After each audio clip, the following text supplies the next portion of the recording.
Okay. Hello. Hello.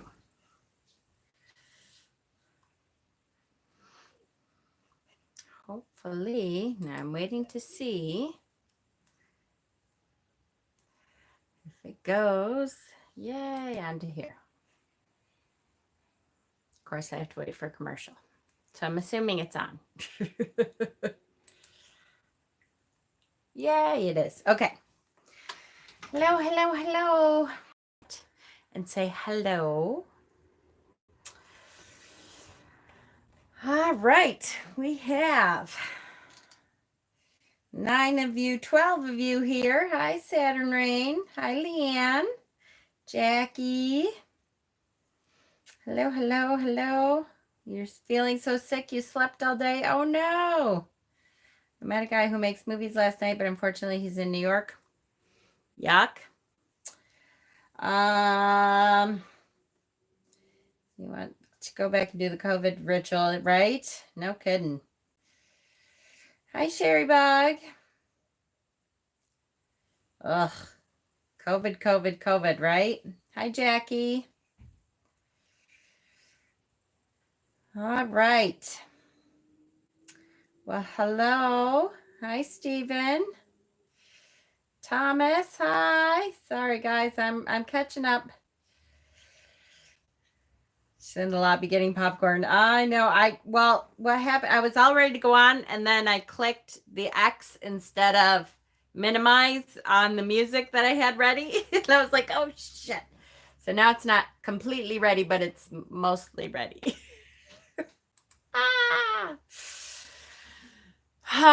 So how is everyone tonight? Before we start, I just want to say hi. How are you? Those of you who were there this afternoon, hi. Welcome back. Those of you who weren't there this afternoon, hi and welcome back. We have a COVID-19 haul now. Ooh, I know it's a scary thing. We have, well, I haven't seen the numbers today, but I know yesterday was over 51,000 deaths in the U.S. So I know it's a scary thing. Please try to keep in mind that even though those numbers sound really scary, and they are, I'm not saying they aren't, that most people, even if you get it, you're going to be okay. Don't forget that. So I know it's scary to think of that. Here in New York, it's funny. I think a lot of us are kind of thinking probably eventually we'll probably all get it here in New York. Just because our numbers are so damn high that. All right. Cleaning and organizing. Missed the live because I was outside. Yay. Well, that's a good reason to miss it. Thank you, Thomas. Yes, please. Thumbs up if you can. I've only found out about Midnight Gospel last night. It looks curious. Very, I have to say now the first one I didn't like as much as I liked the third one, but I still like it. It's very interesting. And it's very spiritual, and I know there's some, psychedelic stuff in there too, but I like it. So, we'll see. Sherry, did you watch some of it? You watched some of the Midnight Gospel? It is kind of a mind fuck. I know it is a little bit. Hi, Kay. Hubby went to 3 stores shopping. Ugh, I'm telling you. All right. It's so hot, 90 degrees right now in Arizona. I'll tell you, I kind of feel like, nah, I don't want 90, but I'm so sick of 40s. Today was just absolutely gorgeous. It was so nice to have decent weather that I was excited. I have so needed to feel the outside. I can't even tell you. And I spent most of the day outside, I think, just soaking it in because, I had a lot to do. I had a lot of errands to run and people to drive around and all that kind of thing. But so my tattoo is healing nicely. This is just the outline. It looks so much better when I'm standing because it's a lot more natural. Of course, then you can't see it. But it's all the elements. There's 2 on my forearm and then 2 up top, which I can't really show right now, but I'll show it all to you when it's all done. About a week or so, we'll get all the, all the shading and stuff in. So,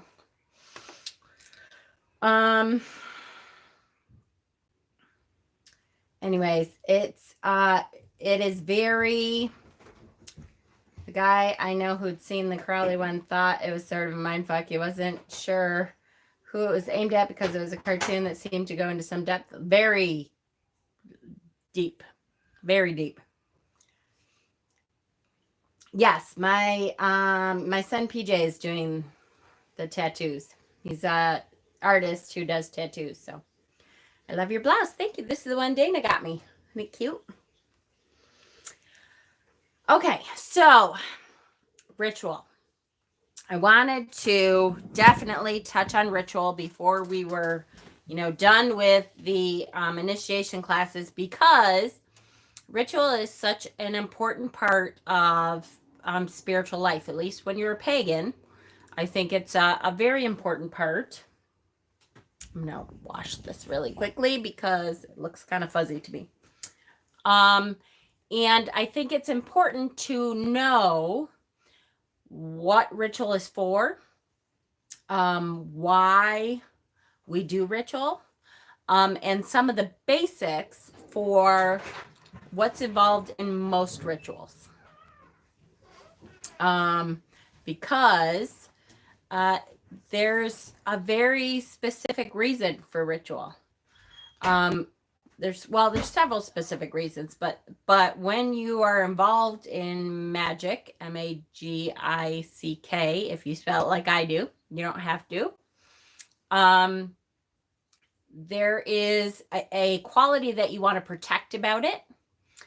And so part of the ritual is, performing a circle that will protect.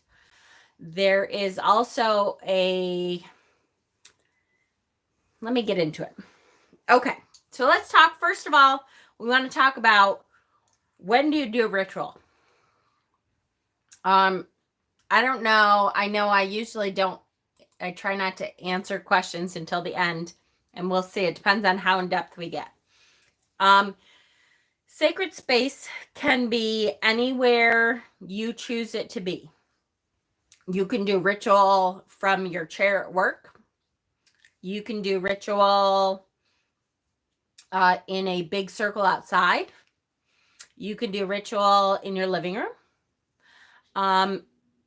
It's not how much space you have. It's just creating a space around you that becomes a sacred place to do your workings. Now, when I say workings, again, what does that mean? It can be a whole bunch of different things.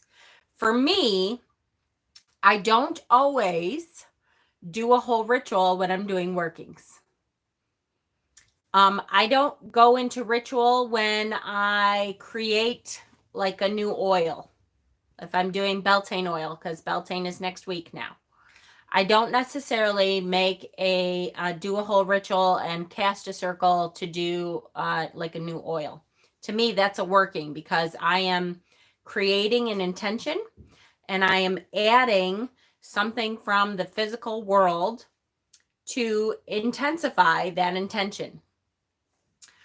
So that can be any kind of working. So I don't necessarily do a ritual every time I do any kind of working. If you are talking about doing some of the bigger workings that you would do, like a Sabbat ritual, like what they call drawing down the moon, which is a little bit more advanced. I kind of wish that people wouldn't talk about that as such a normal thing, because that is not a ritual that I would recommend doing until you're at least experienced enough to understand how to protect yourself. Drawing down the moon is a ritual that you perform when you want to have the goddess inhabit your body. And it's a beautiful ritual. Thank you, Sonia. But again, it's not one that I would. Shauna's having a girls' night. Woohoo! I'm so glad that she went. It's not one that I would say you should perform until you're a little bit more experienced. I would say at least you've done, like a year's worth of rituals. I've only done that. Yes, this is the one that Dana sent. Isn't it cute? I've only done that specific drawing down the moon. I've only done that like twice in my whole pagan career now. And I've been doing this for 20 years now. So, some things you read in a book, make sure that you are aware of how it actually works. That's all I'm going to say. I'm not going to, you know what I mean? Like it's kind of like the Ouija board thing. I certainly understand if you feel like you're ready to do stuff with a Ouija board. I just recommend that you have someone there who has done it before, who knows how to close doors again behind you, that kind of thing. I don't want you to get yourself into a situation where you're not really sure what you're doing and you're inviting another entity into your house, or in this case, into your body. So anyways, having said that, I do rituals for stuff like greeting a new goddess into my life. If I feel like I'm supposed to be working with a new goddess, I will perform a ritual to say hello, introduce myself, and see how I feel about, is this really someone I'm supposed to be working with? I will do a ritual for the Sabbats. I will do ritual for if I have an important working, like we did the other night for the COVID-19 healing.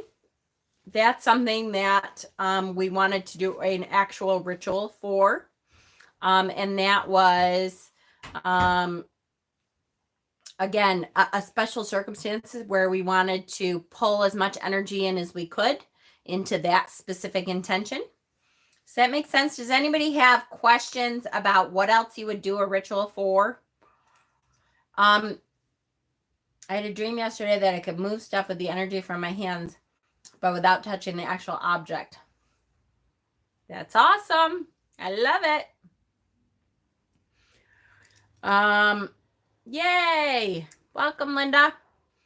So when you decide to do a ritual, I would say probably the first step is to investigate what kind of ritual you want to do, what kind of energy, what's the intention?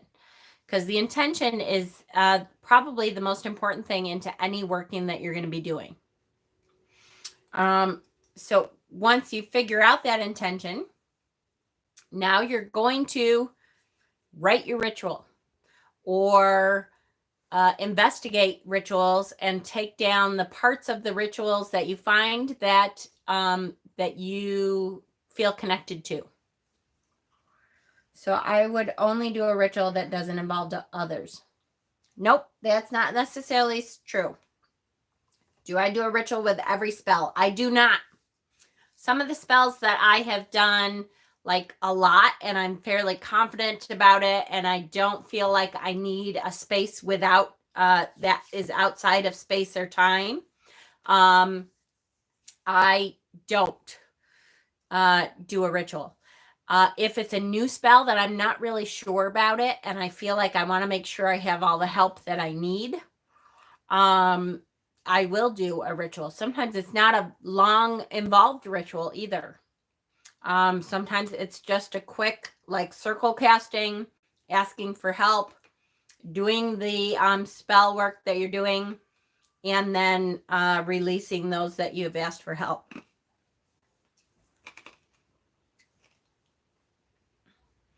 I think I struggle the most with actually seeing the effect of my spell and knowing if when I write a spell or ritual, it's actually legitimate. It's legitimate if you make it legitimate. I know that's, I have heard a lot of people say, how do I know if a spell worked? What if I'm doing it for this thing? And let's say okay, so here's what I've heard. A court case. Let's say I want to win this court case. And I investigate. I do a whole lot of homework. I pull in as much energy as I can, win this court case, and I lose. Does that mean my spell didn't work? It doesn't necessarily mean your spell didn't work. Sometimes the universe hears your intentions, and it's not that they are ignoring your intentions, but the universe does things according to plan, right? The universe can kind of, I hate to compare it to like a God character, because to me, everything is connected. So our connection, in other words, if we're doing a spell to win a court case and it did not work, that may mean that someone else's connection who comes in needs to do something differently in order for the final outcome to happen. The intention still should be set, because the point of ritual, now let's talk about this. What's the point of ritual then? If we don't expect this ceremonial magic stuff to do what we want all the time, then what's the point of doing it? We want to alert the universe to what our intention is. So, and in order to do that, we're going to whip up as much of that intention energy as we can and put it out there so that our intention is known. So that the universe knows that that's the intention I'm putting out. And based on the laws of the universe, of ceremonial magic, of science, the laws of attraction, I expect to have that same alike energy attached to themselves and come back to me.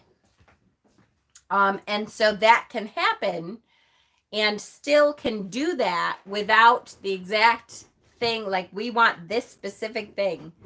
Well, we can't always ask for this specific thing, but if we're asking for that kind of energy, it's going to happen. It just might not be exactly the way you expected it to be.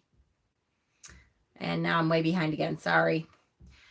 Point is intent to the universe. Yes, exactly. Exactly. To clarify the intent ourselves. Absolutely. That's another good one. Sometimes I'm like, you know what? I really want to whip up some energy for this thing. And then I go to start creating this ritual and I'm like, wait, that's not really what I want. Hold on a second. Let me back up a minute, because I don't want to put out into the universe that intention exactly. I want to tweak it a little bit. I want to clarify exactly, maybe be more detailed about what my intention is. So you may say, I'm going to do a prosperity ritual, and I'm going to put out there prosperity energy, all prosperity come to me. Okay, hold on a second. I don't know if I want all prosperity to come to me. I'm very specific right now in what I want. I don't want a job doing mammograms. I just finished that. I want to take the prosperity energy that I am putting out there for my shop, for Cassie's shop, for our prosperity workings that we're doing. And so that's going to be different than just putting out prosperity energy and throwing your prosperity energy around everywhere, because you may get it back and it may not be exactly what you asked for because you weren't specific enough. Highlights the person's, oops, hold on. Yep. For me to provide focus, intent, and settled energy. Yes, you don't always get what you want. Yep, that's true. There may be things that have to happen that are negative for you to have the best outcome. Exactly. Sometimes we're learning a lesson that we didn't realize that, unfortunately, we have to learn this lesson before we get what we want. I have found that knowing how to see energy or sense energy has a great effect on how I view the effectiveness of my spells. Exactly. I was fortunate to be introduced to martial arts and Reiki before magic. That is awesome for sure.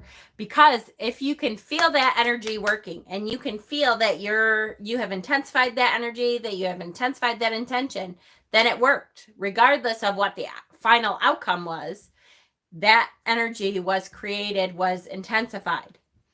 You may not agree with what comes back with the vibrational energy that you get back from that, but that's the energy that you put out there, and the energy was intensified. So that's what we were asking for. Okay. Taekwondo, yes, very much so. So when I finally came into magic, I was able to sense energy. I was like, wow, there's really something there. Yes. And when you could see the results, I recognized the energy. Yes, exactly. For sure. I do lots of meditation and energy work and alternative crafts. For sure that helps. And so again, we go back to the basics. Remember the beginning toddler phase where we're putting everything in our mouths. That's why meditation is so important, because that's going to teach you how to sense those energies, how to connect to certain strands of energy in the universe. Okay, so sacred space. The first thing, if you're going to create a ritual, you want to figure out exact intent. What is the exact intention that you're trying to raise here? You want to investigate and write your ritual. Whether that means steal it from online. I don't write a whole lot of rituals, guys. I start with an idea from the 8 million books that I have, or the internet, or my Pinterest page. And then I take it and tweak it to what I like. I do rewrite certain parts. I throw stuff out that I don't like. I put new stuff in. Yes. Writing rituals for closeted witches. Yes, absolutely. Now, sometimes with rituals, I'm never going to be able to say this. Rituals for closeted witches are harder, because sometimes that ritual has to be all in your meditation. Sometimes there isn't a whole, you can't light a candle. You can't set up an altar.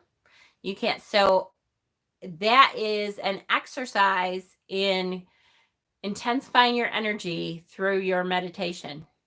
And it's almost an astral travel. You're going to project your energy in front of you and create the circle around you in your meditation, just like you would a regular circle, just like you would if you had a coven around you.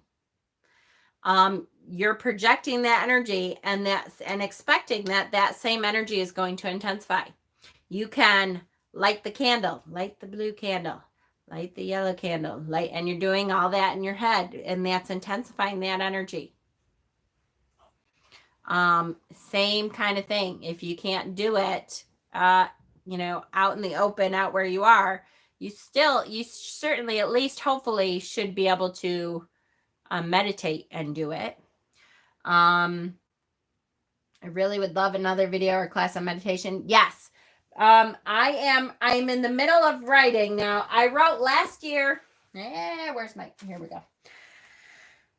Last year I wrote an earth element meditation for tarot stock, which turned out really good. I'm in the middle of starting to write the other elements. And then I will be doing a video on the rest of the elements, and I will do an actual video about, because I don't know if I ever recorded the video from the earth meditation. I don't think I did. So I need to record that. But yes, I will definitely. You could do a ritual in your Nematon. Absolutely. For sure. Hi, Courtney. For sure. Work on visual. Yes, visual. Mm-hmm. It's going to be a hard talk day for me, apparently. Visualization. I do have a small altar on one shelf, on my shelves, but I can't light candles. That's okay. Use it. That's okay. No problem. Bath rituals. Yes, absolutely. That's perfect. The Nematon, good. I'm glad you liked it. Good, good, good. Tongue twisters. Yes. Okay. So you have now, there is so many different rituals, guys. Online, there's books upon books upon books. I have 3 of my Beltane books up here because I'm working on looking through stuff for my Beltane ritual. There's tons of ritual books. There's tons of rituals online. I have tons of rituals in my Pinterest page. So do some investigation. I went to my Nematon when I was getting my most recent MRI. Awesome. I meditated through some of my tattoo this week. Do some of that, print it out, save it, copy and paste it into a new document for yourself. The Nematon is the place, Sonia, that we set up for your meditation, the safe place that you can go for your meditation. And now I lost my place. Shoot. Nematon, Check.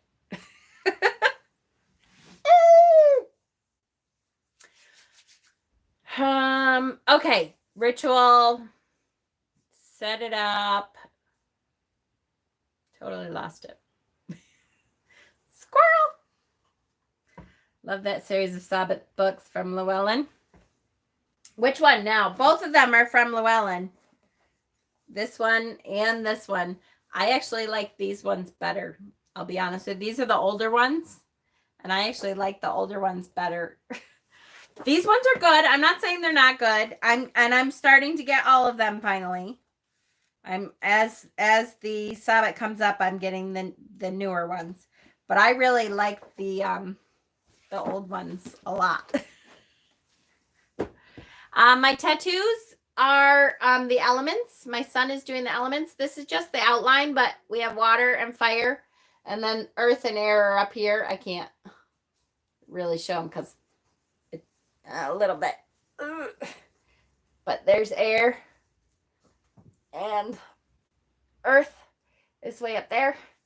It's just the outlines right now, and then he's going to do the shading like next week or something.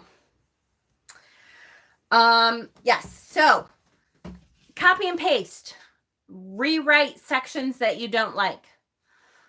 There's some things that most rituals have. So let's talk about that. The first thing when you're doing a ritual is purification of yourself and purification of the space, that you're going to use. So that is in any ritual that you do. That is in, if you're doing a quick ritual at your desk, you're going to purify yourself before you start, because you want to take out all the negativity, all the negative energy, all that, and prepare your spirit and your body, your chakras for ritual. So the first step is really when it's written, when you've investigated, you've written it all down, is purify yourself so that you don't carry something into that ritual that you don't want to carry an energy into that ritual that you're not trying to intensify. Okay. So I will tell you, for Sabbath rituals, I take a whole bath. I do a purification bath. Where I have special salts for that Sabbath. I will make a special Beltane salt this week. And so as I'm cleansing myself, I am cleansing my internal self too. And I'm thinking, okay, I'm cleansing my body, and I'm cleansing my chakras, and I'm cleansing myself from negative energy, and I'm preparing my body and my spirit for this ritual. I will tell you, some people have ritual clothing that they only use for ritual. That's why some people wear robes and capes. I have several ceremonial robes that I use only for rituals. Yeah, only if you feel the need. Absolutely. I will tell you now, hold on. Because I don't know where the question came from, but do you have to cast a circle for every spell? No, you do not. Absolutely not. For sure. Yes, I enjoy the build up to a ritual. Me too, for sure. Can you do a DIY of a salt for bath you can use? Yes, I will, Danny. This week, maybe tomorrow, because I'm trying to pack up some of my apothecary, so maybe I'll do it before I pack in tomorrow. If I can get Peter out of the house. Yes. So you do want to cleanse for every time you do a ritual. But again, that doesn't have to mean a ritual bath. It can just mean 3 deep breaths because you're sitting at your deck. So you're sitting at your desk going, okay, I need to do this ritual. Take a breath in. As you're breathing in, breathe in all the positive energy, all the cleansing stuff. Breathe in right from Mama Gaia. Breathe all that in. As you're blowing out, blow out all the shit and crap that you don't want. Blow out all the negative energy. Blow out. Do that 3 times. That's a cleansing. That can be it. You don't have to do a whole ritual bath, but you can.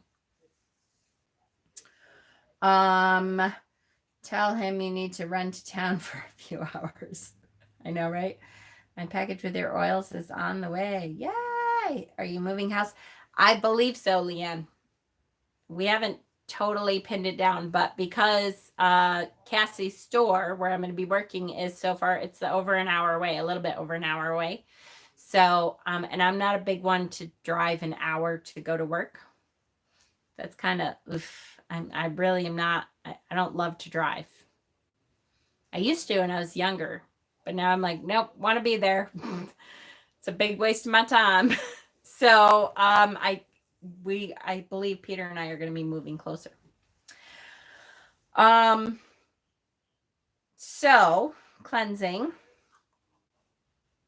Yeah, it really is. Anyways, ritual clothing. So a lot of people have robes that they use just for ritual. A lot of people have jewelry that they use just for ritual. Like some people have a specific pentacle necklace that they put on just for ritual, or specific earrings, or all that kind of thing. You don't have to have any of that. I do recommend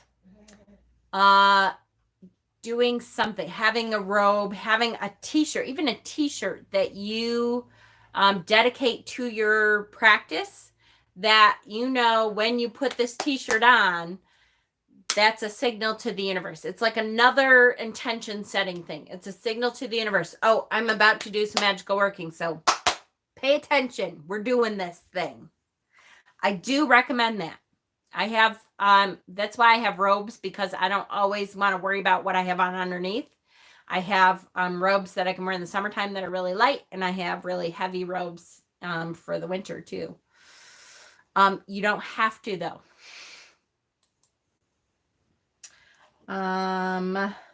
Yes. All right. Yes. Okay. Perfect. So, purification. Then you want to purify your space, whatever space it is that you're using. If you're going to use an actual circle, be it in your living room, outside, if you have a big barn, a ritual space, whatever, you want to purify that space. A Witch Please t-shirt, absolutely, for sure. That could be a ritual t-shirt, for sure. Even if you're at your desk doing, does color matter? Sure, absolutely, if it matters to you. If it doesn't matter to you, then no, it doesn't have to be a specific color. If it matters to you, it matters. For instance, when I'm doing, when I'm getting ready for belting, color of robe, if it matters to you, Jackie, if it works for you, it works, right? If you're lucky enough to have a robe for every Sabbath, awesome. I just said that so like an upstate New Yorker. Sabbath. I feel like that was a ribbit. Sabbath. I like Sabbath better. I have, like I said, I have a robe that I use mostly for summer. That is lighter fabric. Lighter meaning I don't sweat to death in it. And then I have robes that are very heavy fabric that I use for fall and winter. Or my robes are in the wash shirt for sure. Absolutely. For sure. It works for you. It works. That's right. Beltane will be a year anniversary for me. Yay! Really? It was my video? I'm so proud. Congratulations and on a whole year. That's awesome. I think, now I'm not certain, but I think I don't have it, damn it. Hold on. If I can get it up, I'll show you, even though hopefully the boys won't come in. The first ritual that we performed as a family, I think, was Beltane. I think. And oh no, I don't have a picture of the first one, but I have a picture of one of the first ones because we were in North Carolina. So it wasn't, we were in Watkins Glen when I first started. But I have a picture from, where's my albums? Hold on. Albums from North Carolina. And the boys were little. Hold on, let me just see if I can find it. Family, is it under family? Can't remember. It's coming. Hold on. Family, damn it. It's under. No, I know it's an old one. Title.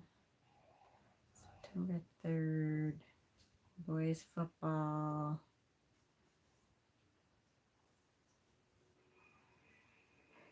DJ's favorite picks, maybe? If I can't find it, I'll post it in the group. I just was looking at it today on my phone. As a matter of fact, I saved it onto my phone again. Yeah, I'm not sure where it is. It's so cute, though. They were in North Carolina, and they were so darn cute. Darn it. Yeah, I don't know exactly where it is. I'll have to post it in the group. But where was I going with this? Shit. I have either a hoodie or a tank. Each one says they whispered to me, you can't withstand the storm. I whispered back, I am the storm. Love that saying. Love that saying. For sure. Especially because I'm one that likes to sit out in the storm, right? Yes. So let me get my notes back. Okay, cleansing the space. So if you're doing an actual formal or more formal ritual with a space and an altar and that kind of thing, use a broom, a besom, if you don't have like a ritual besom, feel free to use a broom. I would sprinkle it with like water at least and kind of bless it for that purpose. Or, tuck a piece of rosemary into it or something to make it a little bit more conducive to energy work. You know what I mean? But feel free to just use a broom if that's what you have.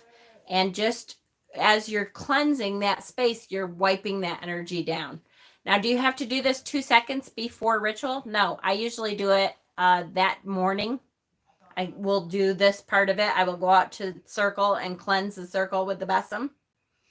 And, kind of try to get all the negative energies away. I will put sprigs of rosemary around the circle a little bit to kind of keep negative energy away from it after I cleanse it. You can smudge it. Smudge the area.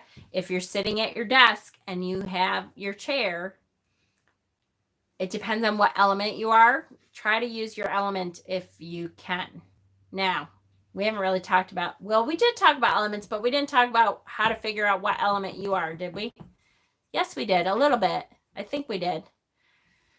You can tell if you're perfect. I mean, usually if you think of what's your favorite place in the whole world, if you shut your eyes and think of what is your favorite place, your most spiritual place in the whole world, what is it? That will give you a clue usually as to what element you are more in connection with. So mine is this place called Chimney Bluffs. It's also the Lincoln Memorial because I love the Lincoln Memorial, but this place called Chimney Bluffs, and it's on this hill, and it's a Native American site that they used to live on Lake Ontario, and it's on this cliff, and I can picture the point of the cliff because the wind is blowing my hair. There is a beachfront, but it's not about the water for me. It's about the wind coming off from the lake. And so that wind is going through my hair, and I'm feeling that magical energy flow through me with the wind. That is, to me, that is spirit. That's magic. And so I know I'm an air person, right? You can look at your astro chart to get, an idea of what elements you might connect with. Now mine happens to fit. I'm a Libra. Libra is air. That happens to fit. It doesn't have to. I know lots of people that their element in their birth chart is not the element that they connect to the most, and that's okay. If it works for you, it works. So if you're a total firebird and you feel that energy the most from fire, from bonfires, from candles, from that kind of thing, then it's okay. Then you're still a fire person. Don't say, oh, I'm a Libra and I really connect to fire. That's okay. You can totally connect to fire then. You could be a fire person. No problem. So I do recommend, when you're cleansing, I recommend cleansing with the element that you are most associated with. If you're most associated with water, then take a cleanser that you make yourself, water, and put a little rosemary oil in it. Water and sprinkle a little rosemary, whatever says cleansing to you. Rosemary just happens to, for me, it's really good at getting rid of negative energy. Sage, whatever says cleansing to you, sprinkle a little bit in your water and wipe some stuff down.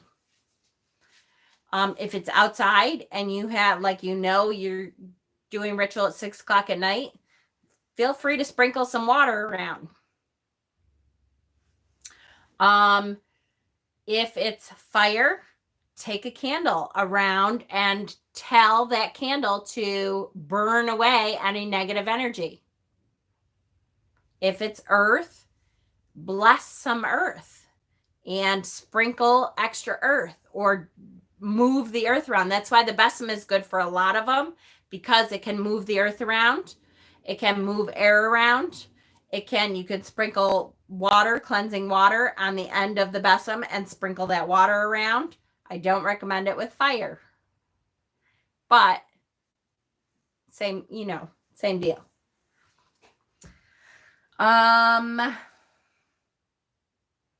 Do you consider incense and sage elements of fire or air? Whichever you feel it is, Sherry Bug. Isn't that annoying? Don't you want to just go, oh my gosh, what? I'll tell you what I think. Incense to me is air. Because it allows you to see the air better. Sage to me is a combination. I don't know why it's different, but because it's usually an earth element, and incense is different if it's like a homemade. If it's a stick, I automatically think of it as air only. But if it's incense that I've made, so it's a combination of earth, air, fire, and whatever water was in there, I consider it to be all of the above. Isn't that annoying? What do you consider it to be? I know. And again, I've said, how many times have I said that really I could do one video and come on and say, If it works for you, it works. Trust yourself. Done. All videos are done.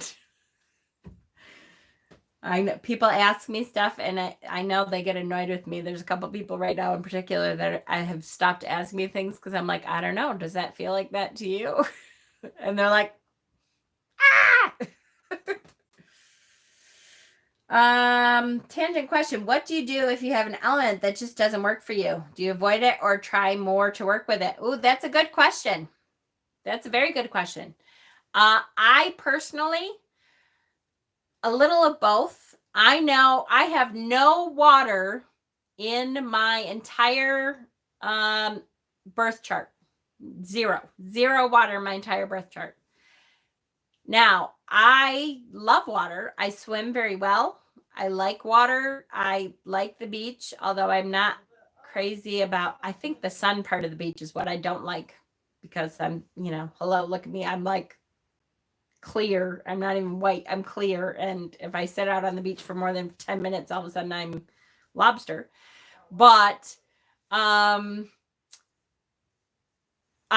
don't have a whole lot of water stuff. So I make a point of having water element things around me more. I have lots and lots of shells in my house. I have a huge collection of shells and beach rocks and sea glass and mermaids and that kind of thing, because I'm kind of making up for, I think, the fact that I don't have a lot of water element in me. And I do that both consciously, but also I find that I'm drawn to that kind of thing. So like when we went to when we went to Virginia to see the boys, I brought back a shit ton of shells and all kinds of stuff that I picked up on the beach. So I find that I'm consciously and unconsciously drawn to pull more water into my life. So I would specifically maybe not work with it more. Like I don't expect to be able to cleanse with water a whole lot. It just doesn't work like that for me. But I know that that's missing. So I'm consciously pulling that into my workings all the time. So like I always make sure there's something in my chalice. It's hard for me though. I will tell you that because the chalice is a very high water element thing, a tool on my altar. It will be last minute sometimes and I'm like, oh, I didn't put anything in my chalice. And I know consciously, I know I have to do that. So inside, could you cleanse with essential oils? Absolutely, for sure. Yep. Absolutely.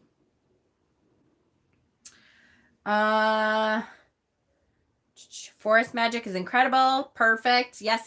Different herbs and plants have different elemental affiliate. Yep, that's true. And whatever works for you, right? Never ask a Libra sun for the answers, right? I know it's just, you're going to get, does that help you? Yes, do that. Yes. I love walking on the beach, but not swimming in salt water. I'm the exact opposite. I love water, connect to it really well, can barely tread eternal to save my life. I hear ya. I ask because I burn stuff and it never goes well. Jack, then I would not try to incorporate the magical part of fire. If you're talking about fire, especially fire, I would not try to incorporate that into your magical workings.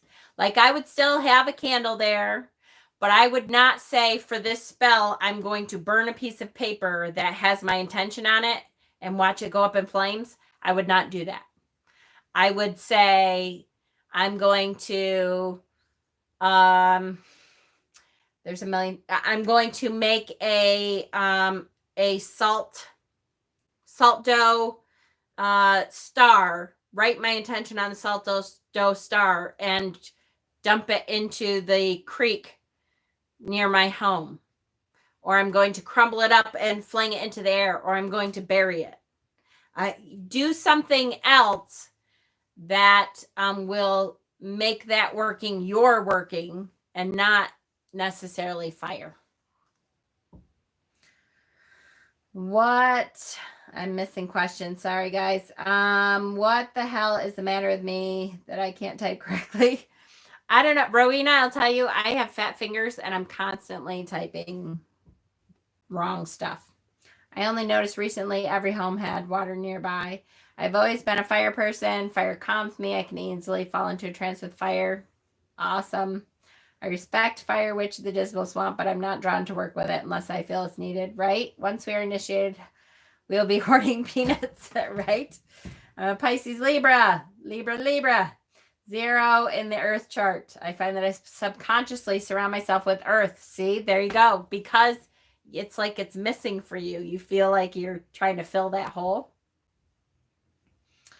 I have both water and earth equally strong. I have almost no fire and air. Yep.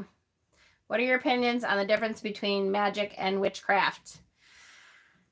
So magic is, with a K, is the workings that you're doing to intensify energy. Witchcraft is the practice for me. Witchcraft is, I practice witchcraft, meaning that's what I do. I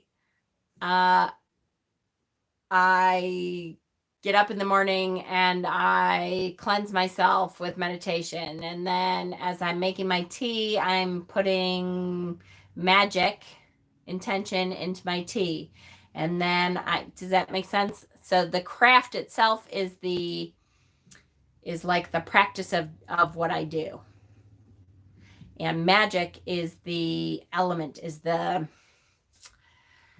intention, is the tangible thing that I'm creating. Witchcraft is to magic like art is to painting. Yes, exactly. Yes, for sure. Okay. Next. So we're only on like part 2. How are we? Ooh, an hour in. Okay. So you have now smudged, you have cleansed. I'm going to talk about the rest of this. Now, keep in mind, guys, the rest of this I'm going to talk about like you're doing an actual circle. So a circle in your house or a circle outside your house or something like that. If you're not doing that, if you're sitting at your desk, don't forget that you still are doing this in your head or in whatever way you can with what's around you, okay? Next, you're going to set up your altar. So do you have to have, where's my pagan rituals? So do you have to have an altar that is like this? Hold on, where is it? Consecration of tools. Right, here we go. The arrangement of the altar. This is the God side. On the God side is the candle, the cup. See, now already I don't agree with them. Then there's flowers on here. The pentacle is in the middle. The wand sits over here. No, you don't.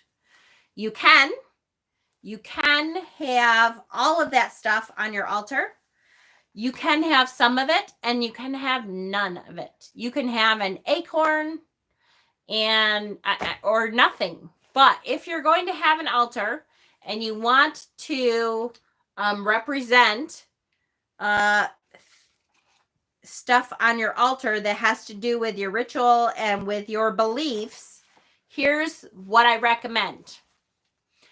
I recommend having one representation for every element on your altar at least. If you're going to do like a formal altar that you want to represent, you know, your magic on that altar, I would recommend having something that represents each element on your altar.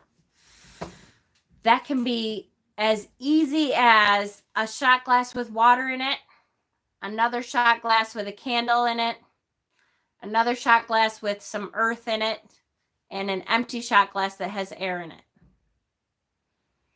It does not have to be as elaborate as what all the books say.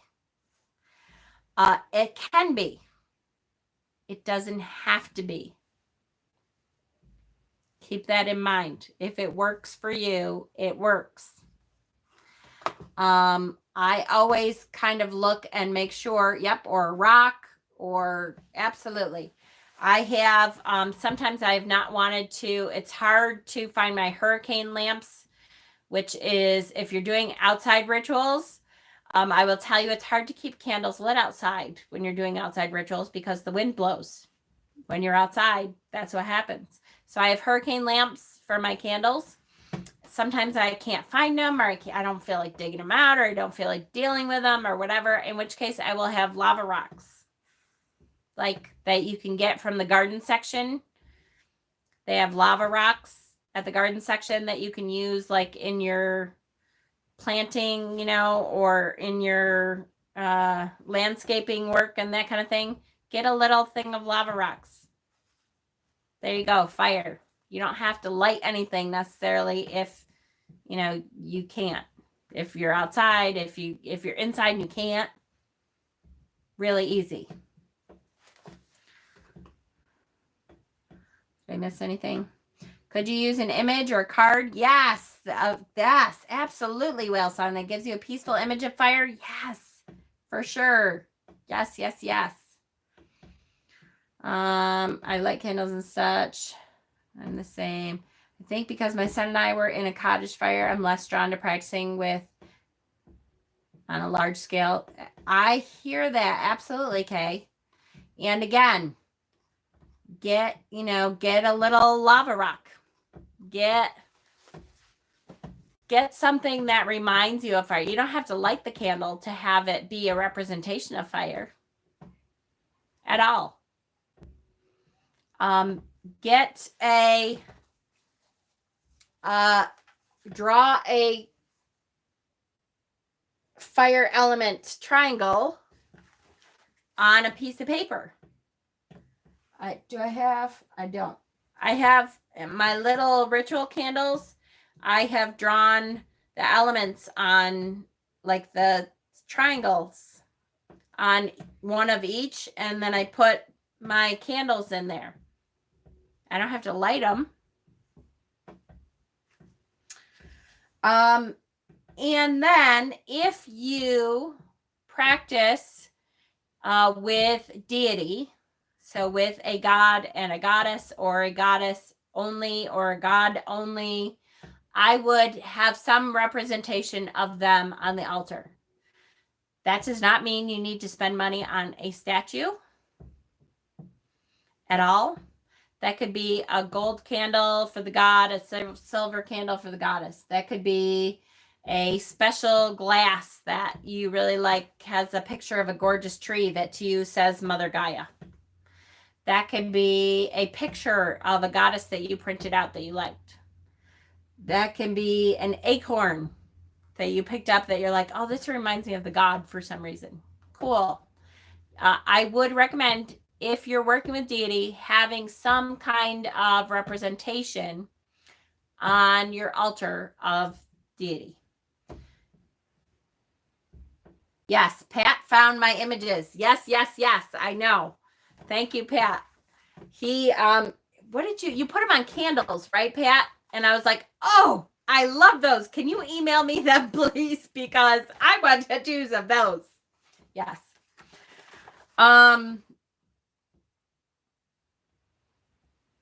Yes, yes, yes, yes. I have battery tea lights. There you go. Battery tea lights are perfect.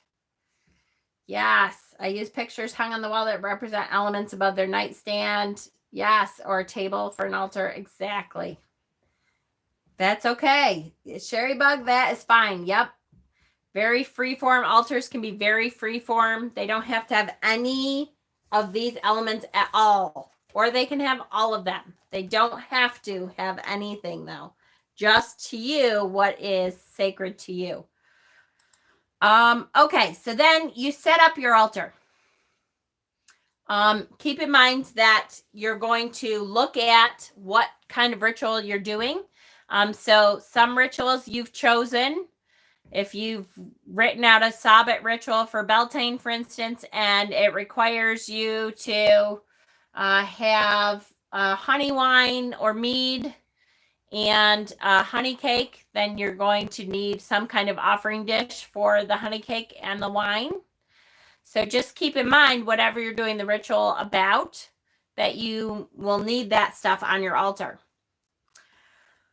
Okay, once that is set up, now it depends on if you're planning on having other people. If you're planning on having other people, you're waiting for them to come so that you can greet them. That's a big deal. Keep in mind that you can put yourself into the place of doing the entire ritual. If I'm trying to think how to put this, you can make yourself the high priestess or the high priest if you want to. If you're having other people over and you've asked them to join you for ritual.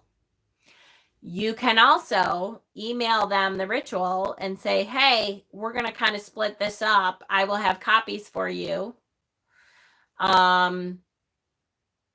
Let's all do it together and not have one specific person do the whole ritual. I usually, if I'm having people at my house take on the role of high priestess, I am a high priestess though. You can do that though when you're performing a ritual at your house that you have invited someone to be a guest at your ritual. Keep that in mind. I would not use the title of high priestess just because it's kind of I don't even like, to be honest with you, I'm not a fan really of the high priestess title because I don't know. Anything that puts me above somebody else, I'm not crazy about anyways, but that's just me. But what I'm saying is you can put yourself in the role of doing, all the pieces of the ritual, or you can share that. I'm going to go back. Inviting and welcoming, preparing the space, inviting and welcoming. Okay, religion is ultimately about, I have done a lot of work to get that title, and I'm not saying that I never use it. I just don't, I don't know how to say this. Find a term that works for you. I don't like, I'm not a person that would ever introduce myself as, hi, I'm High Priestess Mama Squirrel. I'm High Priestess Willowind. I don't know. It's not that I'm not that title. It's just, I don't like to be put above you. If I've invited you to my ritual, I know that you have just as much to offer in this ritual. I can learn just as much from you as you can from me. And I want to always be aware of that. Let's put it like that. Okay, so religion is ultimately about relationships. And one of the main goals of any pagan ritual that you're performing with other people is form and strengthen relationships with our gods, our ancestors, and other spiritual beings and connections. Almost all of the rituals that I do have invitations to specific deities, or at least the Lord and Lady, God and Goddess, that kind of thing. If you do not work with specific deity, or if you do not work with deity at all, you do not have to have those invitations. But that is one of the things that you're going to want to do. You also invite your ancestors to join you, the spirits of the land, and in some cases, the Fae. Now, I'm going to just put a little asterisk on that. I have to say that until last year, I specifically did not call the Fae into my rituals on purpose. They are notoriously, it's hard to rein them in. And they don't always do what you want them to. And sometimes it's hard to get rid of them. So just be careful with inviting the Fae in unless you've worked with them enough that you feel pretty comfortable. Chaotic as fuck. Yes. I last year literally was the first year that I invited the Fae into a ritual, where I was with other people. It was Ben and Bob and Cassie and me, and I invited the Fae in, and they did really well. And then they did not want to leave, and they didn't. The reason I knew they did not want to leave is because as I was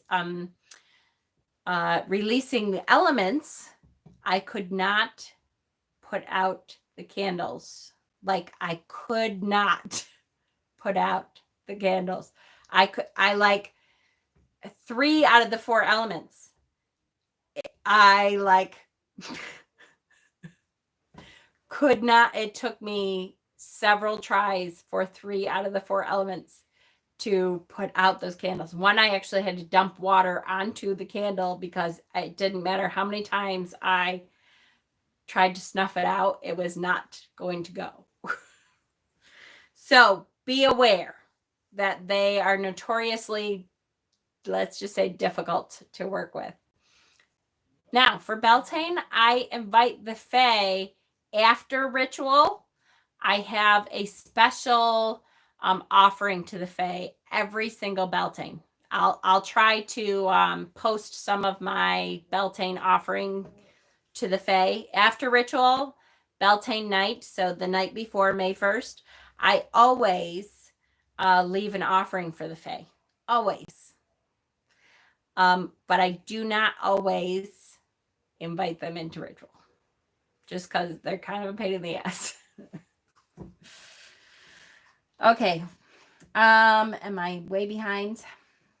Sorry. Hi, everyone who came in. Sorry if I missed you. Jennifer is a guidance coach too. Whatever works for you. That's right. The Fae, yes, deserve our high respect. Exactly. For sure. Yes, yes, yes. Now, I feel bad because I have heard a lot of people recently say, I'm afraid to work with the Fae. I'm afraid. And I would say, I don't think afraid is the right word. Now I know people will say that some of the Fae are malevolent and blah, blah, blah. I have not really had a whole lot of that kind of energy around me, even before I really knew what I was doing with them. Yes, they don't think like us. Exactly. Respect. Exactly. I have had annoyances where they will take things and hide things. I have had stuff that I'm like, what the hell is going on? I've had glitter trails in my house that I'm like, that I can't get rid of, like that I will clean up. And then literally the next day there's more glitter in my house. And I'm like, what the hell? I've had annoyances. I have never had something where I was terrified that something was going to happen to me because of the Fae. I'm not saying that it couldn't happen. I know people have stories. I get it. But I am respectful of them. All my spoons went missing one day. Exactly. That kind of thing. I've had lots of those little annoyances that I'm like, shit. That means I haven't offered them enough. I haven't given them enough offerings. I haven't placated them enough. I haven't given them enough to fuck with so that they don't fuck with me. It's really your boys playing the glitter. Yeah, they could be too. Although they're not big fans of glitter, but it could be. Yes. No, they're not scary. Yes, or evil or bad. They don't see right and wrong. Exactly. They value, respect, and honor a lot. A lot. Very much so. They don't see it as evil. They don't see it as a bad thing. If they come and take shit from you, they're not going, haha, fuck you. They are playing with shit. And they are mischievous, yes. But they're like toddlers kind of in that way, that they don't see things the same way.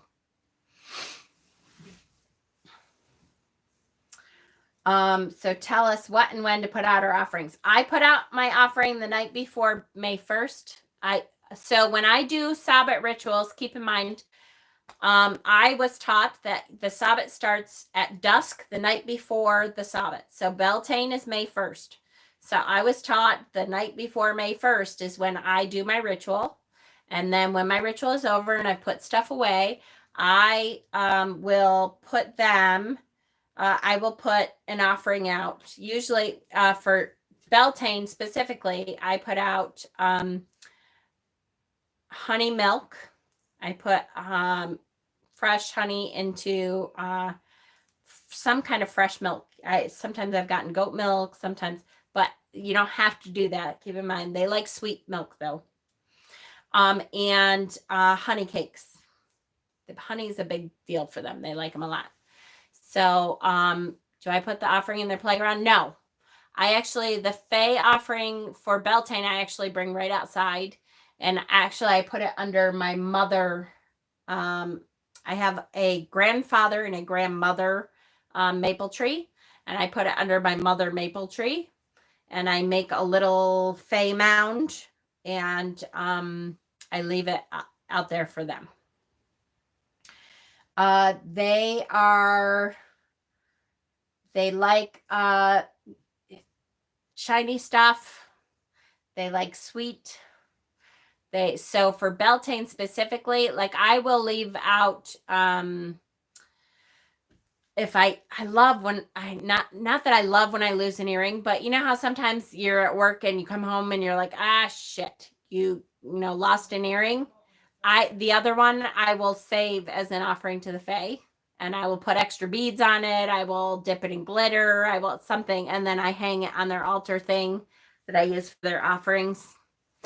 There's lots of stuff like that. Little bracelets. If I break bracelets or necklaces or something, I'll leave stuff like that for them out there too. They want you to be respectful. Yes. How long do you leave food out for them if you do it outside? Indefinitely. In the morning, I will clean the plate. If it hasn't been cleaned, I will dump it outside because insects and or little critters will take care of it. You put it under your mother. Still waiting for them to give me back my selenite wand. They will eventually pass. It could take years. I have a story about after I moved here. I had all my crystals in a specific case that I carried in the car with me because I didn't trust like the U-Haul and everything with all my crystals. And one of my favorite things was I had a little strand that was about this big of gorgeous blue petersite beads.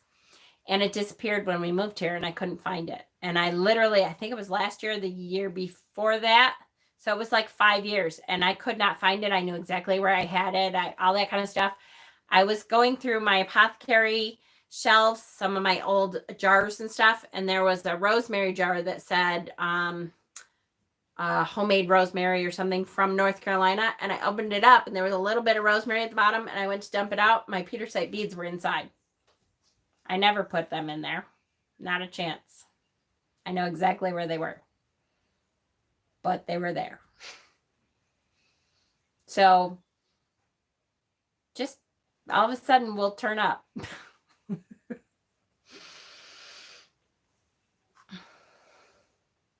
So I live in a damn vinyl village with no trees or anything. We barely have grass. Oh, I'm sorry, Steph.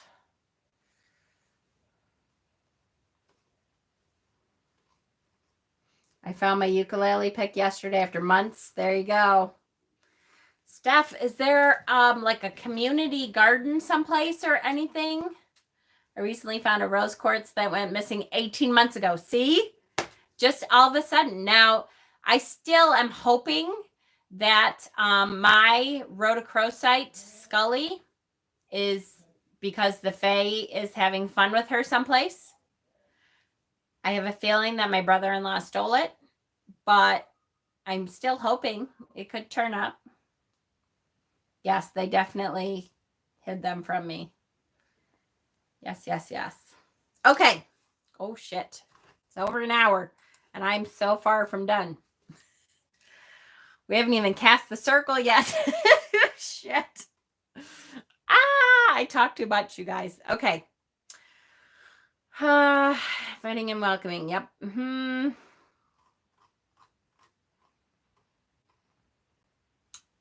Okay.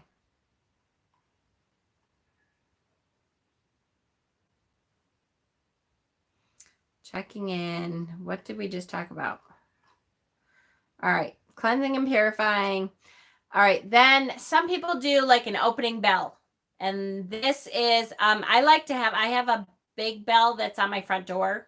So if there's a lot of people, then I can just ring the big bell, kind of like a dinner bell. It's nice. And everybody knows now it's time to do ritual, and they will start gathering towards the circle. And then I will welcome everyone into my circle. If it's just you want to prepare yourself outside the circle, breathe, and then welcome yourself into the circle. Now, it's not technically a circle yet, but you're honoring the space that you're going to be creating. Because remember that I say all the time, when you're creating the circle, you are creating a space that's outside space and time. Okay. And we'll talk about what that means again. How do you keep them away? Who?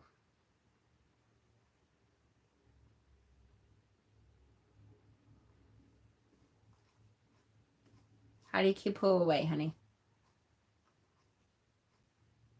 What time is it for you right now? It's almost 3 a.m. Oh, you poor thing. Now it's 10 to 10 here, so it's not quite as bad.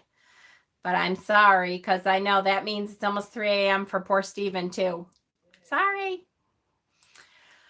Gosh, this is such do I need to break this up into two? How are you guys doing? Do you want me to break this up into two and come back on tomorrow and do this again tomorrow? We haven't even cast the circle yet. How am I going to do this? How are you guys doing? Do you want me to break this up into two?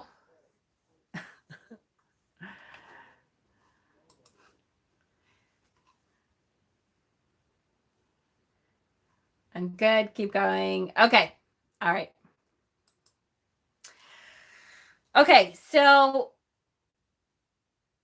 casting the circle. All right. This is where we are casting the sacred space.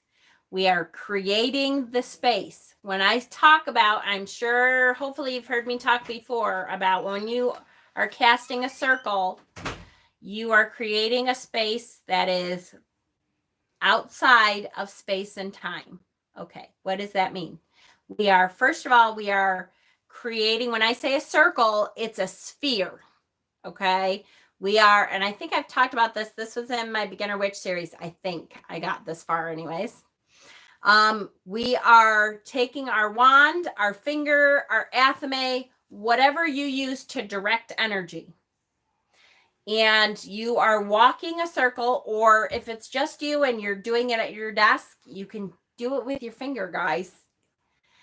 But the point is, you are directing energy. You're pulling energy from Mother Gaia, Father Sky, whoever, the universe, whatever it is you feel, wherever you feel that energy is coming from. I like to use both Mother Gaia and Father Sky so that it comes from both and joins in the middle and shoots out of the end of my fingertip or the end of my wand or the end of my athame, whatever it is that I'm using, shoots out. And it's like, I wish I could remember what movie I'm trying to talk about. It shoots out the end. For me, for a lot of people, this is blue light. For me, it's kind of a gray light. I'm surprised that it's not green, but I think because green is healing for me. Some people it's green, white. Mine is kind of gray, I think, because I get migraines and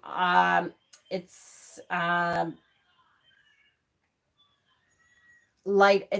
The light hurts my eyes. So I think my white light is actually gray. Estelle was wondering how to keep the fae away. I thought I saw some people answering her. Iron. Yep, it could piss them off, but cast iron, nails in water for rust. Yep. If you really just want to keep them away, keep your cast iron cauldron. Don't keep out sparkly things as an invitation to them. Put an iron horseshoe over your door. That will help. Hi, Jenny.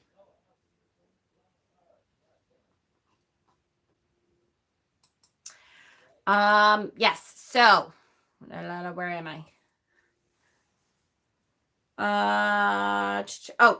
So it's shooting that light. And when you're doing that, you're thinking protection and you're thinking create this sacred space. So, and then you trace a line all the way around. Now, as you're doing that, you are picturing this sphere creating around you, however big or little you need it. For me, a lot of times it's an outside ritual where I've invited people over. It's a pretty big circle, but that means it's a big sphere. It goes under the earth. I do have a picture. That's what it was. I took a picture of a video game that I've been playing recently that had like this energy sphere that was underneath the floor. Somebody remind me, and I'll try to post it. It goes under the earth and creates that sphere, comes back up around the earth and creates the sphere above you too. It is protection. It is protection from whatever energies want to come in and mess with the energy you're intensifying. It is protection for the elements and the gods and deities that you're going to be calling in. It is that cleansing of space. What game?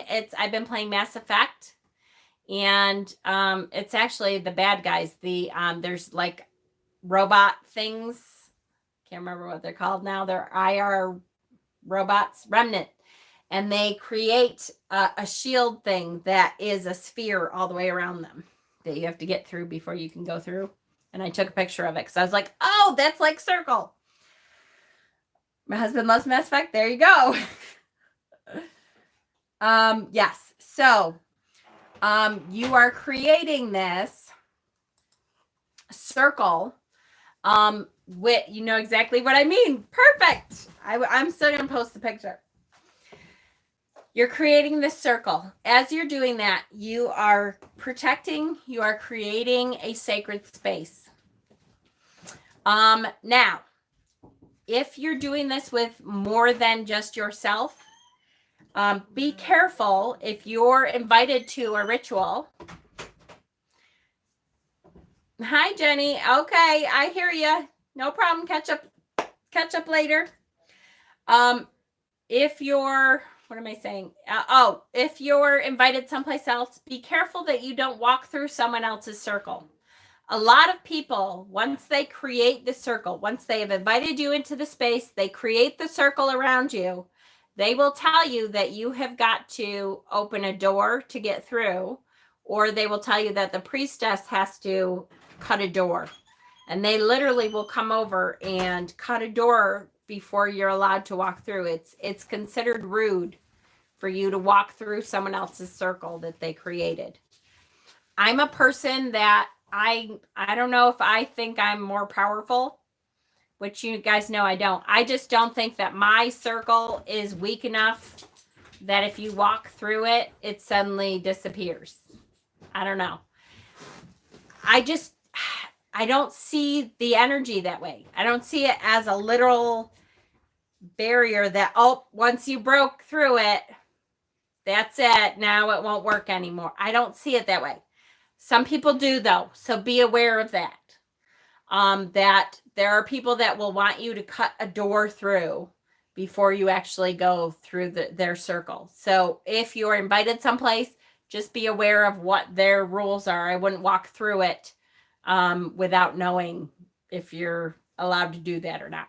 For me, my circle, it just doesn't work that way. For me, energetically, it's different for me. That's not something that bothers me, but some people do. So be careful.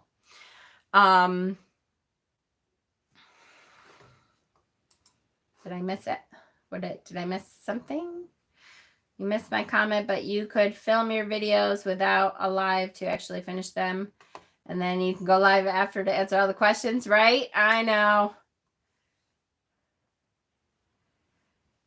Cats walk in both worlds. Yeah, exactly. They don't break circles. Exactly. Okay. Once that circle is closed, so once you have gone all the way around the circle, you now have your sphere of protection. And I'm sure you've heard me say, now this is a place outside time and space.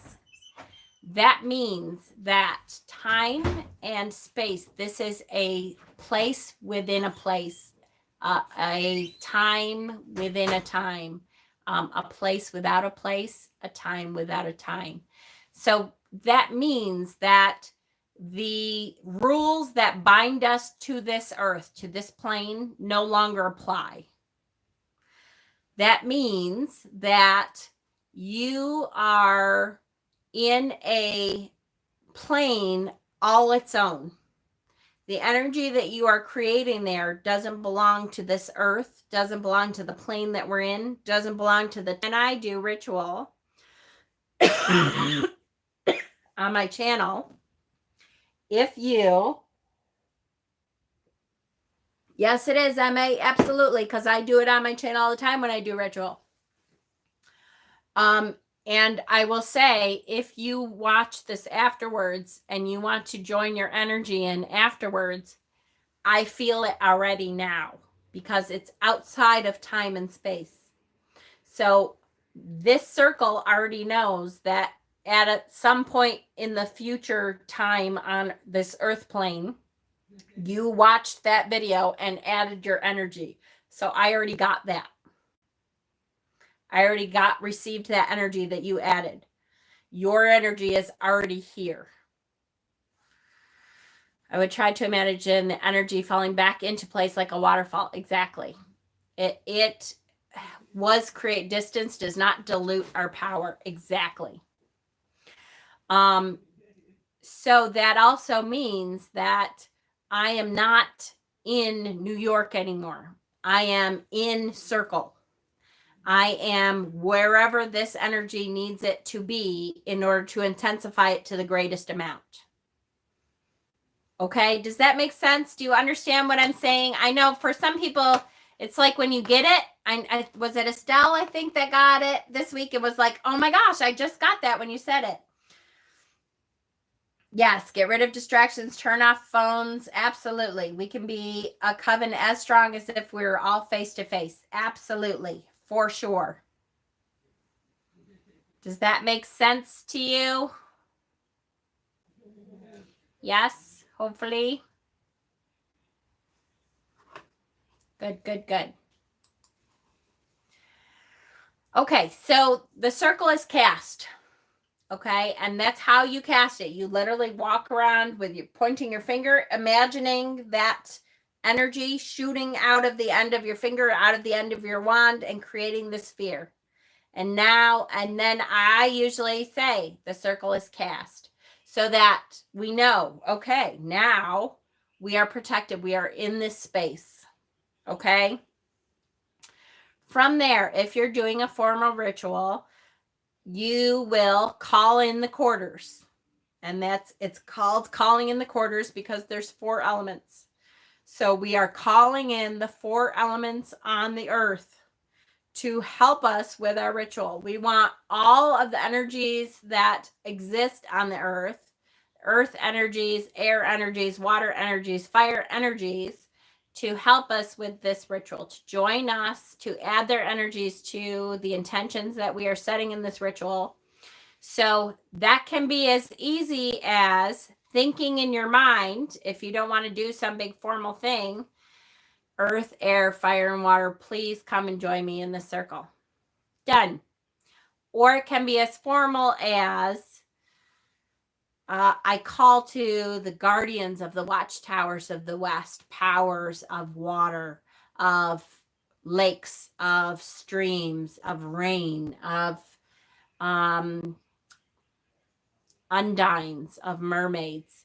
I call to you to come into my circle and join your water energy with our energies and help us with this ritual. It can be something in between that. You can make it as formal or as informal as you want. I usually have a candle colored, whichever colors the elements are for you. Blue, west, water for me. North, green, earth for me. Air, east, yellow for me. South, fire, red for me.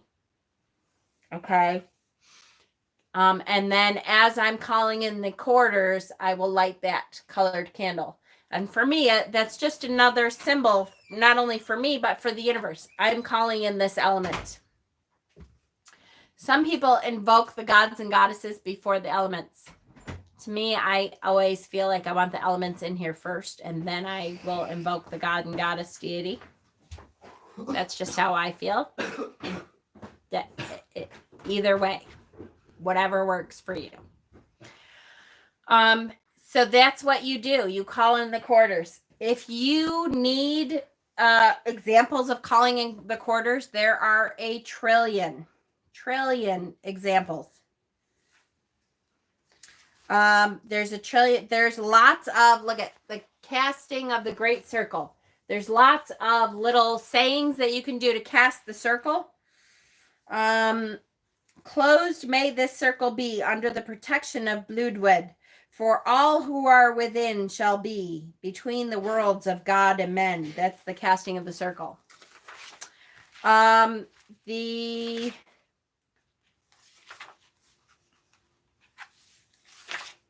I miss? Yeah, I missed it.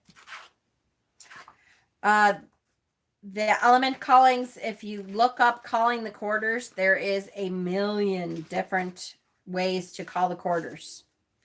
There is a million different, people have made up little rhymes. There's a million different ways to call the quarters. There's very, very formal. There's very, very informal. Usually I do a combination of a few. I have one that I have written in my Book of Shadows that I like a lot, that I use very often because it's one that I know very well. Yes, put some oomph into it. Absolutely, because you are asking the elements of the earth to come and help you. You are requesting help from elements that are in this earth. So absolutely. And I know it sounds goofy at first, and you're like, this sounds so weird. It sounds like a movie, right? If you watch The Craft did a great circle casting, and it's a real circle casting. Like the words that they use are absolutely words that people use in circle casting.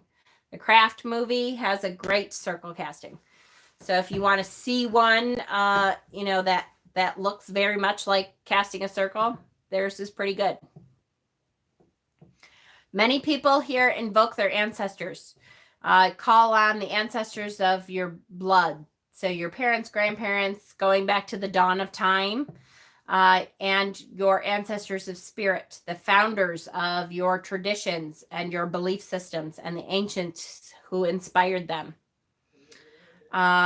You can do that if you want. You don't have to. I call in my ancestors for some things. I don't call them in for all things. Great movie. I still watch it. I do too. I love that movie.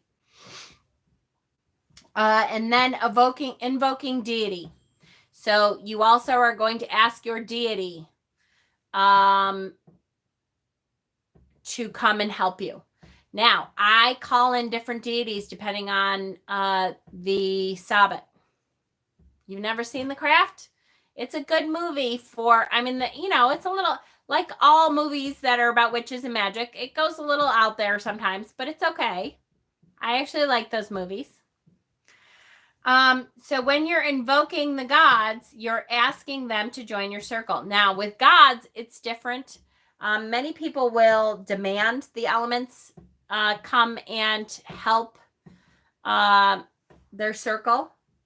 And I always ask both, but I definitely ask the gods and goddesses in a gentler way. In other words, you're asking them nicely to come and help you because they're deity, because they ask for their help. So like for Beltane, I will ask the Green Man, Cernunnos. I will specifically call out the horned gods. And then I also, for the goddesses, I will talk to Persephone, who just came back, Demeter, who just came back. Who else?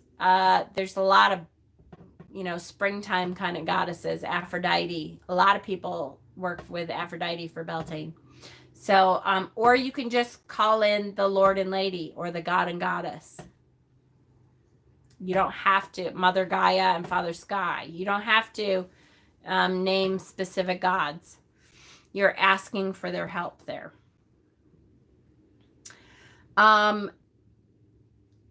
If you work with God and Goddesses, you should have some kind of offering on the altar for them.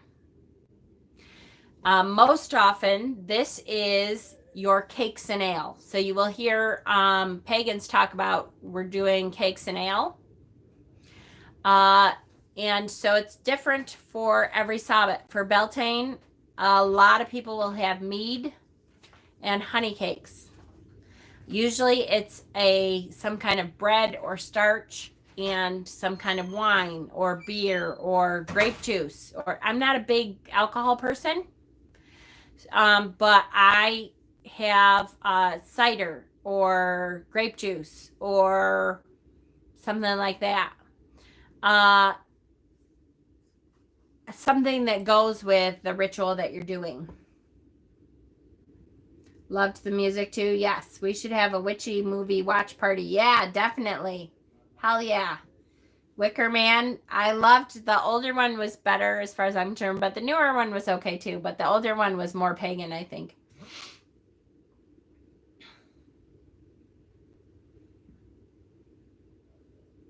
Yes. Instead of making a maypole, could I maybe weave a small multicolored bracelet? Yes, absolutely. For sure. Yes. Absolutely.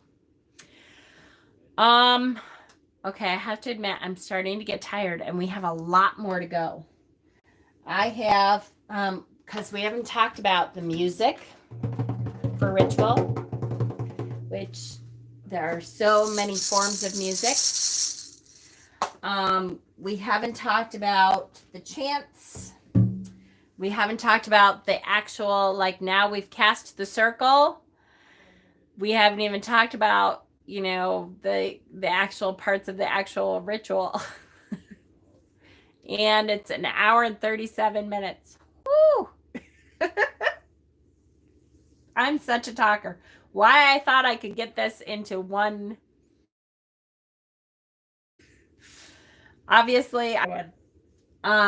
But I have lots of music. I have it all ready to play.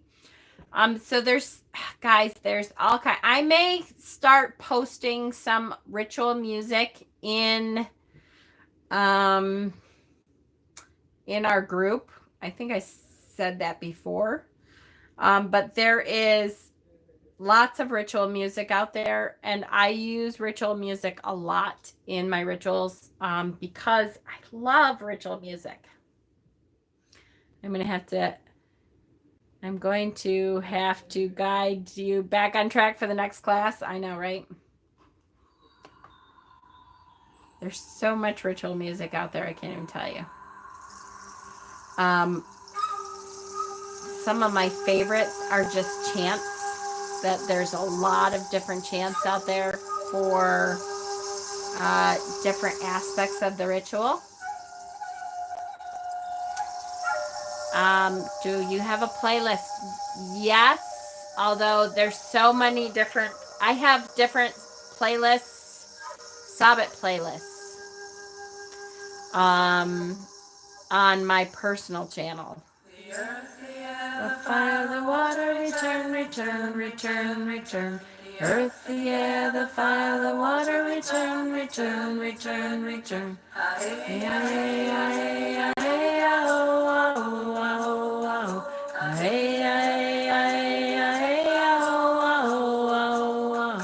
Earth, the air, the fire, the water, return, return, return, return. Earth, the air, the fire, the water, return, return, return, return.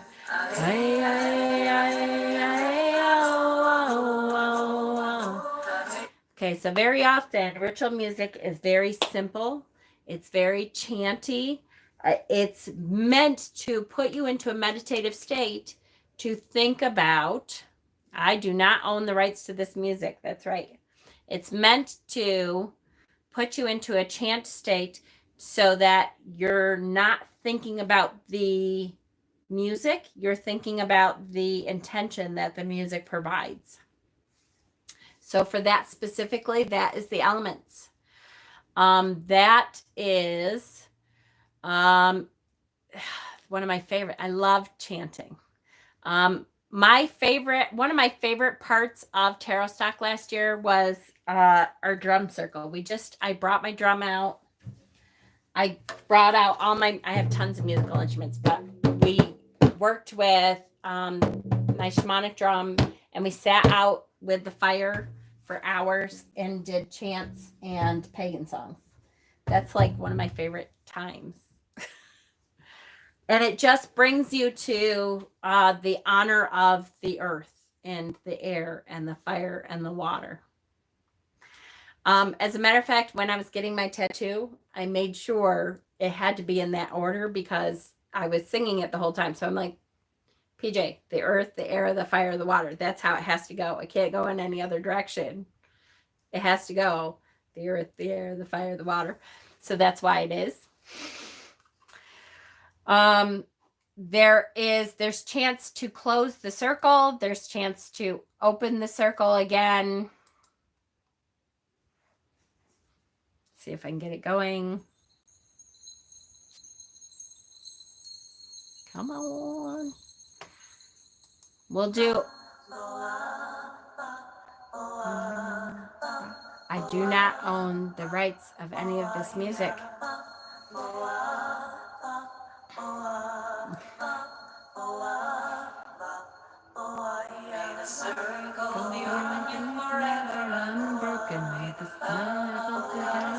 Forever in your heart. Merry meet and merry part, and merry meet again. That's a big one. This one does all the time. May the self of the goddess be forever in your heart. Merry meet and merry part, and merry meet again. So when the circle is opening, be open forever unbroken. May the love of the goddess be forever in your heart. So that's another one. There's so many. So many. We all come from the goddess. That's one of my favorite. When I first became a pagan, the song I Hear You Calling. Now those are songs. There's the difference between chants and songs. Thank you. There's a difference between chants and songs. Songs are a little bit more in depth and usually don't have just one chant. They have different verses and stuff. The Chalice and Blade did a song called I Hear You Calling. When I first became a pagan, I would listen to that song like 30 times in a row. Because to me, it was about finding my pagan calling. So I will find that and post that one specifically for sure. Because if you're finding yourself on this path and you're initiating for the first time on this path, I would recommend that one. It's a really good one. I remember like sobbing because I felt like, yes, that's how I feel. I feel like finally I have heard this call, that this is where I'm supposed to be. It made me feel like finally I'm on the path I'm supposed to be on. This is so it. So it's called I Hear You Calling by Chalice and Blade. Good one. So yes, there's a whole bunch of pagan music out there, guys. There is pagan music for every type and style of music you like. There is heavy death metal pagan music. There is folksy, folk music. There is sing-songy music. There is Broadway pagan music. There is country pagan music.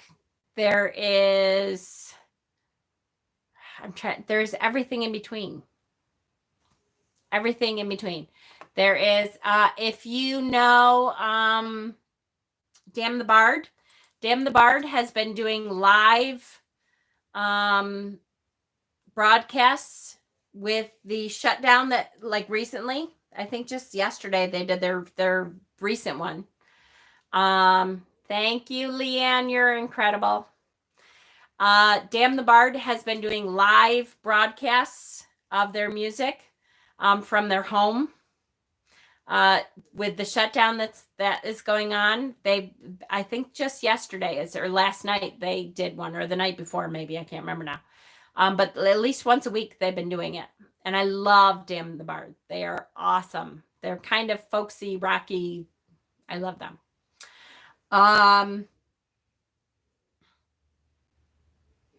When people start claiming hierarchy in a group, it really turns me off. Uh-oh. Did somebody do that, Sherry Bug? I hope not. Who's talking about hierarchy? I don't like that. Jane Winters. That sounds familiar. I'll have to look.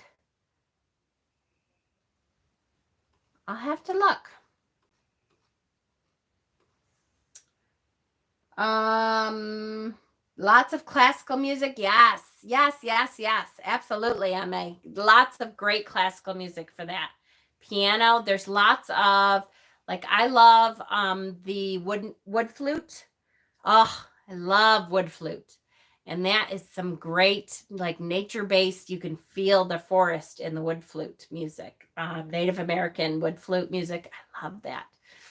There's some, there is every type of pagan music out there that you would like. And so I will do my best to introduce you to some.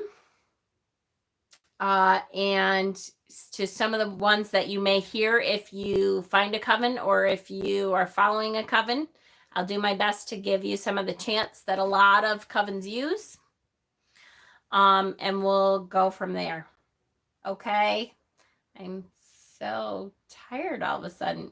It's so weird. Like all of a sudden my energy level just went. So I hope that this was a beginning to ritual. I will try to come back on tomorrow. I don't know. I would like to do it a little earlier if I could tomorrow. Let's say 7 Eastern Standard Time, if at all possible. Just because on Sunday nights, Sunday nights are a night that it was misplaced. Okay, that's okay. No problem. Sunday nights are a night that I hang with Peter a lot. Maybe Monday. Can we do it Monday? I know a lot of people are working. Can we do it Monday night? We can do it Monday night at 8:30. Sunday is kind of my day with Peter. So I hate to plan for something for Sunday, even though he's off Monday too, but I will try to post some. I will post first of all, my personal channel is where I keep all of my pagan music lists. So it's hard for me. Most of my pagan music is not on this channel. It's on my personal channel. And I think, I know I've shared that before and I don't mind sharing it. It's under, is it under Jen Stirelli? I think.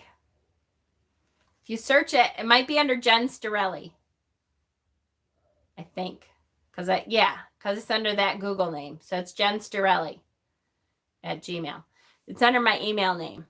And I have tons of the playlists on there are all pagan almost, I think, or weird videos that I watch. But there's a lot of playlists on there for music. And I have specific Sabbats. So I have an entire Beltane playlist.